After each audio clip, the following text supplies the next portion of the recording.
Now, Johnny Bryant already has a proven track record with Donovan Mitchell, and I'm not necessarily going to sit here and say that Donovan Mitchell and RJ both have similar games, but they do a lot of the damage in some of the same areas on the court outside of Donovan Mitchell's ability to stretch the defense out and knock down threes.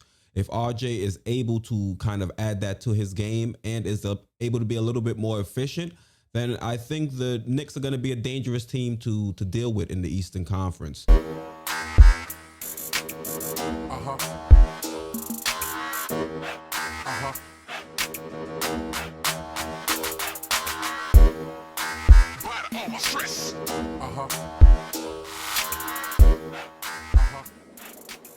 Hey, what's going on? Keith here from Sports Vibes TV. And RJ Barrett recently spoke at his media day. And in this video, I just want to analyze some of his words, see if we can kind of get a glimpse into what RJ is expecting this year. Also, just try to see what kind of role RJ might take in the offense. I think it's a pretty good interview. You can watch it in its entirety. I'm going to put the link down below. It's on the Knicks actual YouTube page. And I just want to see if RJ is prepared for this upcoming season, because I want to see him blossom and I want to see him be put on the same level as a Zion or as a Ja Morant. So let's put the headphones on and let's get into the video.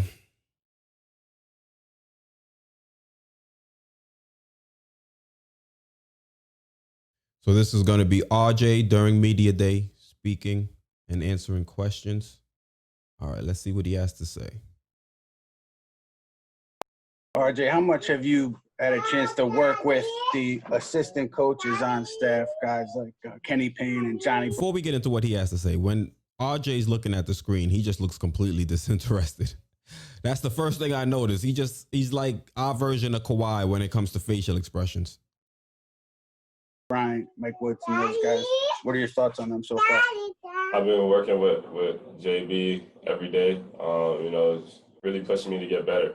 I've known Kenny Payne since I was young. He was recruiting me. So, just working with those guys has been amazing. We're getting a lot better. We're getting a lot of conditioning in, a lot of shooting in. So it's been great working with those guys. So the first question they're asking pretty much how he's been working with some of the new pieces on the coaching staff. So that's going to be Johnny Bryant, Kenny Payne, etc. And it seems like he's already had a pretty good working relationship with both of those players, those coaches on staff. And if they are able to work their magic on them, on him, I'm expecting to see RJ really become the star of this team, as a lot of us are expecting him to be. Now, Johnny Bryant already has a proven track record with Donovan Mitchell. And I'm not necessarily going to sit here and say that Donovan Mitchell and RJ both have similar games, but they do a lot of the damage in some of the same areas on the court outside of Donovan Mitchell's ability to stretch the defense out and knock down threes. If RJ is able to kind of add that to his game and is able to be a little bit more efficient, then I think the Knicks are going to be a dangerous team to deal with in the Eastern Conference. Am I going to sit here and say they're going to be a top 6 seed? No, but they are going to be competitive for that 7th or even that 8th spot if RJ is able to work with some of these coaches and develop his game even further. So let's jump into the next question. Next question comes from Spencer Julian, MSG.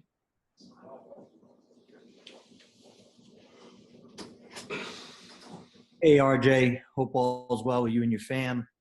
Just wanted to ask you about, you look at your numbers in your rookie season, pretty solid across the board, but I'm sure you look at the percentages from the line, shooting from 3 and from the field.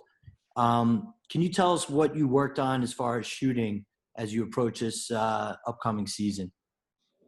I looked at, especially from the free throw line, I started off really bad, and that's what kind of got me to the percentage that I had. Over the course of the year wasn't terrible. It was those first 1 or 2 months.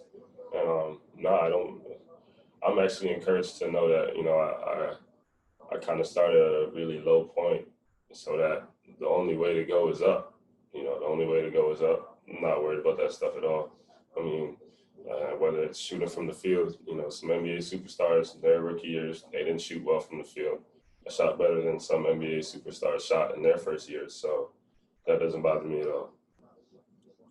Next question. I'm not going to front. RJ isn't the most encouraging interview. I'm not sitting here to say that he should be worried about it, but it should be something that he was focused on and trying to be a little bit more efficient, both from the charity stripe and also from three. I really want him to develop an outside shot or a more consistent outside shot, because I think if he's able to do that with his ability to slash and get into the paint and actually, get contact and finish at the rim, he would be a very dangerous player. He just has to make the defense kind of think about him, shooting up a three. Because right now, if he were to take a three to the defense, that would be a win. They would rather him taking a far outside shot as opposed to getting to the rim and getting their bigs either in foul trouble or getting high percentage shots right up at the cup. So, like I said, I would have preferred if he would have answered that question a little bit better, but I kind of understand what he was trying to say. He's not going to let that get to him. But I really do hope that he was working on that and trying to be better in that scenario. All right, so let's go to the last question that I want to hear his response to. Hey, RJ, I was actually going to ask about Obi Toppin. So I guess I'll just follow up on that, though. How do you see yourself fitting next to somebody like that, who's pick and roll, can high flyer? I mean, how do you see yourself meshing with somebody like Obi Toppin? I feel like it's gonna work well. You see myself with you see how I work well with Mitch. You seen how I've worked well with Zion in the past. It's just I feel like it's gonna work. He's very versatile. He could pick and roll, pick and pop. He can put it on the deck. He can shoot it. So excited to have him. He gives us another dimension. Very talented. All right, so with this question, one thing I noticed is he mentioned that Obi is good at pick and roll, pick and pop, creating his own shot, etc. But you never hear him mention him potentially being the facilitator or being the other part of that pick and roll, pick and pop scenario. And I was kind of hoping that RJ could develop into like a secondary playmaker on the court. And to hear him not really to speak on that or that being a potential possibility is kind of disheartening, honestly. And he was saying, he's worked well in the past with RJ, with him and Zion being on the same team. But honestly, if you look at some of those games over in Duke, they didn't really work together per se. It was more so you do what you do, your turn, now it's my turn, and back and forth. Almost similar to when Brick Brook and Kevin Durant were on the Thunder together. You saw a lot of that. It was pretty much taking turns. And with Mitch, you never really saw a two-man game between RJ and Rich for the most part. Any type of two-man game that we did see out of Mitch usually occurred with Elfrid Payton. So, I would hope that we would see a lot more of that with RJ, see if they can develop that portion of his game.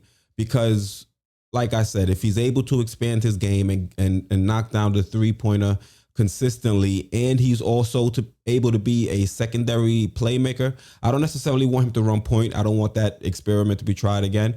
But if he can just try to alleviate some of the ball handling duties from the actual point guard, I think you would see, RJ Barrett's stock skyrocket. It's just, is he able to incorporate that into his game? And honestly, with the bigs we have on the team now, with Mitch, Obi, Nerlens Noel, and you could even throw Spellman in there when it comes to like pick and pop.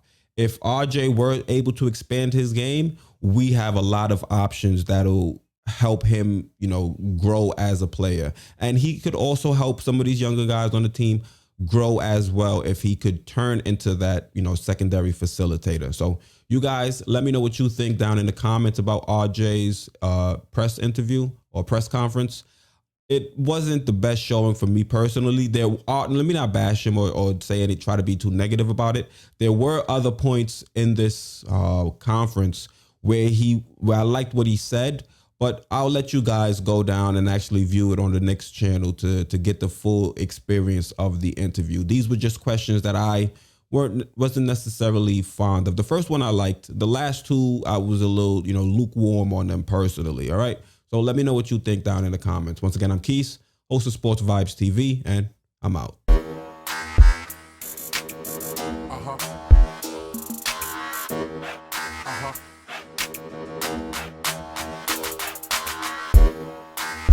All my stress.